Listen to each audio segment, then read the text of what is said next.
Last topic इस chapter का होता है बिजनेस लेवल स्ट्रैटेजिक प्लानिंग। देखो बिजनेस लेवल स्ट्रैटेजिक प्लानिंग का मतलब, देखो कॉर्पोरेट स्ट्रैटेजी तो हमने पढ़ लिया कि ठीक है आप कैसे अपने रिसोर्सेज कॉर्पोरेट कंपनी में आप लगाते हो। बिजनेस स्ट्रैटेजी बेसिकली बिजनेस कैसे चला रहे हो, बिजनेस इन द सेंस आपको मार्केट में कम्पीट करना है अपने बिजनेस में, तो कंपेरेटर्स के साथ करना है, तो वो कंपटीशन कैसे आप हैंडल कर रहे हो, दैट इज़ दिस। तो आपको याद हो जैसे मैंने बताया था कि आपका एक स्ट्रैटेजिक बिजनेस यूनिट होता है ना, तो बिजनेस लेवल स्ट्रैटेजी आप बनाते हो उसके लिए। तो ये जब आप डेवलप कर रहे होते हो तो किस किस चीज़ का ध्यान रखना चाहिए यहाँ पे आपको एक बिजनेस लेवल के लिए। आपको याद हो मैंने एक बताया था porters 5 forces analysis, I hope आपको याद होगा। ये था आपका इंडस्ट्री स्ट्रक्चर एनालिसिस, है ना। इसके नाम में मैंने बताया था कि कैसे आप इंडस्ट्री में जो आपका स्ट्रक्चर है कॉम्पिटिटिव एनवायरनमेंट में आप सर्वाइव कर पा रहे हो। तो उसके लिए मैंने जैसे बताया था कि आपको चीज़ें ध्यान रखनी होती हैं, याद है वो सारी एक्सप्लेनेशन मैंने बताई थी। थ्रेट्स ऑफ एंट्री, कंज्यूमर की बार्गेनिंग पावर, सप्लायर की bargaining power, substitute and rivalry. ये आप प्लीज़ अच्छे से जाके समझना, ही मैंने चैप्टर 5 में कराया था। ये पूरा टॉपिक वही सेम टू सेम आएगा यहाँ पे। तो ये पोर्टर 5 फोर्सेज एनालिसिस था कि कैसे कॉम्पिटिटिव एनवायरनमेंट में आपको सर्वाइव करना है, उसके लिए स्ट्रैटेजी मेकिंग होती है। ठीक है, इसके बाद आपके पास बिजनेस लेवल स्ट्रैटेजीज के टाइप्स आते हैं। देखो अलग अलग टाइप्स हैं। पहला कॉस्ट लीडरशिप, बेसिकली कि ऐसी स्ट्रैटेजी कि आपने अपने प्रोडक्ट की कॉस्ट को इतना अफोर्डेबल बोल लो या ऐसा कोई रख लिया है कि अब वो लीडर हो आप मार्केट में। क्यों? क्योंकि कई प्रोडक्ट्स ऐसे होते हैं ना कि भाई सबसे सस्ता यही है तो लोग ज़्यादातर वही लेंगे। तो आप कई बार कम प्राइस में मार्केट लीडरशिप हासिल कर सकते हो। मार्केट लीडरशिप का समझ रहे हो कि मार्केट में मोनोपोली सी आ जाएगी आपकी, क्योंकि आप सिर्फ आप ही हो जो इतने कम प्राइस पे देते हो और कोई महंगे महंगे देते हैं। तो अब लोग तो वही चाहिए कि सस्ते में मिल जाए, तो लोग ज़्यादा वही लेंगे। तो कई बार आप मान लो आपका प्रॉफिट मार्जिन आपको कम भी करना पड़ जाए, लेकिन आपकी सेल बहुत ज़्यादा हो जाएगी कॉस्ट कम करने से। That strategy is cost leadership. ठीक है, यानी कंपेरेटिव एज आपको एक सबसे सॉरी मेरा गला बहुत खराब है। कंपेरेटिव एज आपको मिल जाएगी मार्केट में सिर्फ इस वजह से क्योंकि sorry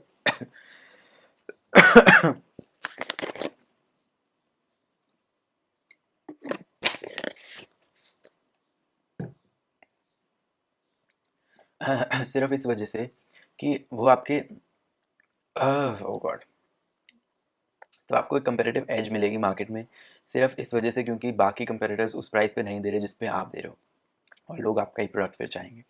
next is cost is lowered. अब ये कॉस्ट लीडरशिप आप बोलते रहो कि चलो कॉस्ट कम करो। कॉस्ट कम कैसे करेंगे? Tight control over cost. आपकी जो प्रोडक्ट की मैन्युफैक्चरिंग वाली कॉस्ट है उस पर आप कंट्रोल रखो। R&D की कॉस्ट ज़्यादा मत करो, कम करो। कॉस्ट सेविंग टेक्नोलॉजी, टेक्नोलॉजी ऐसी लगाओ कि कॉस्ट कम लगे। फ़ायदा क्या होगा? प्रॉफिट मार्जिन बढ़ेगा, कॉस्ट कम हुई तो प्रॉफिट बढ़ेगा। मार्केट शेयर वैसे ही जैसे मैंने बोला लीडरशिप आ रही है, कंपटीशन भी नहीं होगा क्योंकि इतना कोई दे ही नहीं रहा कम प्राइस पे। क्वेश्चन फॉर इकोनॉमिक डाउनटर्न्स, कि मान लो इकोनॉमी में कोई ऐसा डाउनटर्न आ भी जाता है जहाँ पे सबको नुकसान हो रहा है लेकिन आपको नहीं होगा। क्यों? क्योंकि आपके पास वो क्वेश्चन है एक तरह से कि आप उसको हैंडल कर सकते हो, कि आपके पास पहले से ही कॉस्ट आपकी कम लग रही है ना, आपके पास बहुत मार्केट शेयर है, तो एक क्वेश्चन की तरह काम करता है।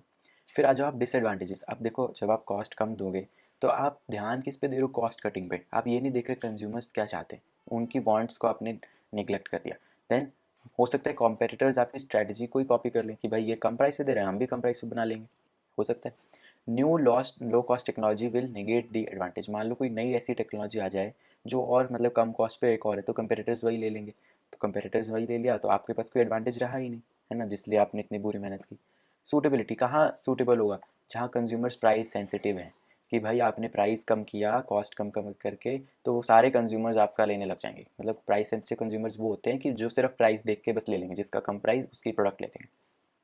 And when the products are standardize. अब ऑब्वियसली मान लो 5 सेम प्रोडक्ट्स हैं और सिमिलर से ही हैं सारे, और कोई सबसे कम प्राइस पे दे रहा है तो फिर तभी तो वो लेंगे। मान लो प्रोडक्ट ही सारे 5 सेम नहीं है, कोई अच्छा है कोई बुरा है, फिर क्यों थोड़ी लोग, फिर तो लोग यही देखिए ना कि चलो अच्छे वाला 2 रुपये महंगा भी मिल रहा है तो ले लेंगे। तो यहाँ पे तब होएगा जब प्रोडक्ट सारे स्टैंडर्डाइज हैं, सिमिलर से हैं, और कंज्यूमर्स फिर प्राइस सेंसिटिव हैं कि जो भी कम प्राइस वाला होगा सिमिलर वालों में से उनमें से ले लेंगे, तब सूटेबल है। ये अमेजोन यूज़ करता है कि है ना, बहुत सारे कस्टमर्स को टारगेट करता है कि मेरी मार्केट शेयर बढ़ जाए, क्योंकि वो सबसे कम प्राइस पे वो दे रहा है चीज़ें। तो उसने यही कर रखा है कि कॉस्ट लीडरशिप बना रखी है मार्केट में अपनी। इसके बाद कॉस्ट लीडरशिप के बाद है डिफरेंशिएशन स्ट्रैटेजी, कि भाई जो आप प्रोडक्ट दे रहे हो वो ही अलग है तरीके का। अलग तरीके का समझ रहे हो कि आपका प्रोडक्ट और कोई नहीं दे रहा, आप जैसा प्रोडक्ट दे रहे हो। यानी कि product differentiation to gain competitive advantage, कि आपने कंपटीशन इस बेसिस पे कैंसिल किया कि आपका प्रोडक्ट मार्केट में हट गया है सबसे। या आप अब वो किसी भी बेसिस पे हो सकता है ना, क्वालिटी, फीचर, डिज़ाइन, यूज़, सब service, performance, durability, innovation, technology, कुछ भी बेसिस पे, लेकिन आपका प्रोडक्ट अगर बाकी से अलग है तो लोग आपका प्रोडक्ट लेंगे। फिर देखो एडवांटेज, जब आपका प्रोडक्ट अलग है और आपके कस्टमर्स ने वो लिया, उनको अच्छा लगा, तो आपके एक कस्टमर बेस लॉयल बन जाता है ना, लॉयल आपकी एक मार्केट बन जाती है कि भाई इतने लोग तो मेरा लेंगे ही लेंगे क्योंकि मेरा प्रोडक्ट उनको अच्छा लगता है और कोई वैसा प्रोडक्ट नहीं दे रहा है। इसलिए बैरियर फॉर न्यू एंट्री, कि अब और कोई फर्म नहीं आएगी क्योंकि उनके लिए बैरियर है कि भाई इस जैसा प्रोडक्ट कैसे बनाए, लोग तो इसी का पसंद करते हैं, हम कैसे ऐसा बना सकते हैं, इसका खुद का वो है। Ability to charge higher price, अब मान लो आपका प्रोडक्ट ऐसा बाकी और कोई वैसा देता ही नहीं है, तो आप हायर प्राइस कर सकते हो भाई, और कोई दे ही नहीं रहा तो आप लोग भी लेंगे कि चलो प्राइस हायर है लेकिन इसका प्रोडक्ट हट के है। नो ईजी सब्सटीट्यूट्स, और कोई आपके सब बना ही नहीं रहा तो सब्सटीट्यूट भी नहीं। ईजियर टू सेल, अब और कोई तो दे ही नहीं रहा है ऐसा, तो आपके लिए तो आसान ही है ना, आपका एक लॉयल बेस भी है कस्टमर, तो ईजियर है बेचना। आपको अब ध्यान आ रहा होगा, इसका एक एग्जांपल आप बहुत ले सकते हो, कॉमन आईफोन्स जो हैं एप्पल के, वो डिफरेंशिएशन स्ट्रैटेजी यूज़ करते हैं क्योंकि उनका प्रोडक्ट अलग है, लॉयल उनकी एक ऑडियंस होती है एप्पल वाली, है ना, और कोई एप्पल के कंपटीटर का तो बना भी नहीं सकता सब्सटीट्यूट कि हाँ वैसा बन जाए। और ability to charge higher price, ले सकता है, उसके पास इतना है क्योंकि उसे पता है कि लोग लेंगे, मेरा नाम से बिकता है या उसके फीचर्स ऐसे हैं। ईजियर टू सेल है ना, तो ये सारे आईफोन का एक प्रॉपर एग्जाम्पल है इसका। डिसएडवांटेज क्या होगा, अब मान लो आपका जो एलिमेंट डिफरेंशिएशन वाला है वो कॉपी कर सकते हैं तो एडवांटेज लॉस्ट हो जाएगा। अब आईफोन में नहीं कर सकते इसीलिए वो ये कर रहा है, आज तक स्ट्रैटेजी अपना रहा है, और कोई कर रहा है ऐसा जिसकी कॉपी कर लेंगे लोग तो फिर तो फायदा ही नहीं रहेगा।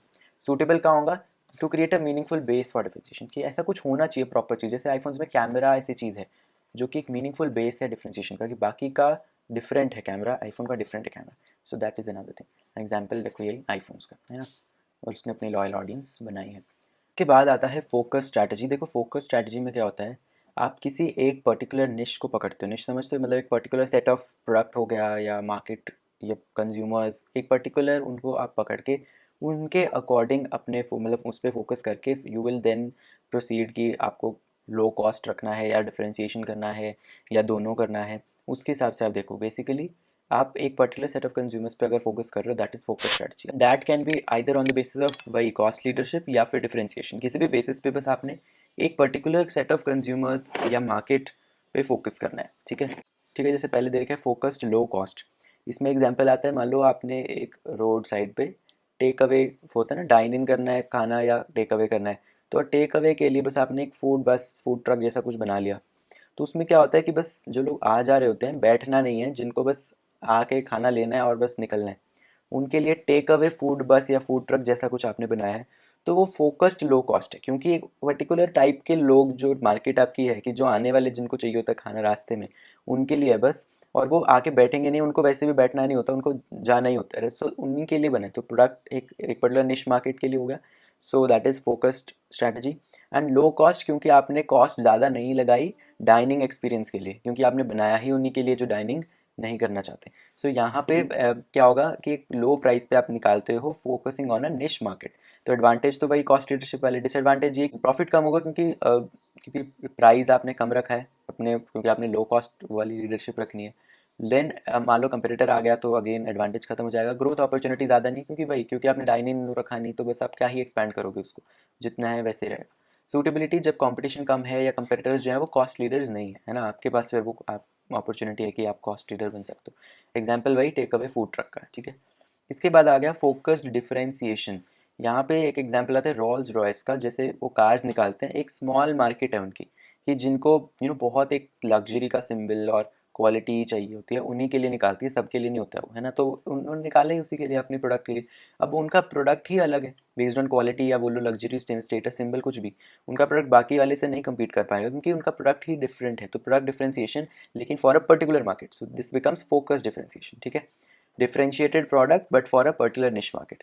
Advantage same as differentiation, disadvantage कि भाई अगर कंपेटिटर आ गया तो एडवांटेज चलेगी और ग्रोथ तो वैसे ही नहीं हो पा रही, नहीं हो पाएगी क्योंकि कंपेटिटर, क्योंकि तो वैसे ही नहीं हो पाएगी।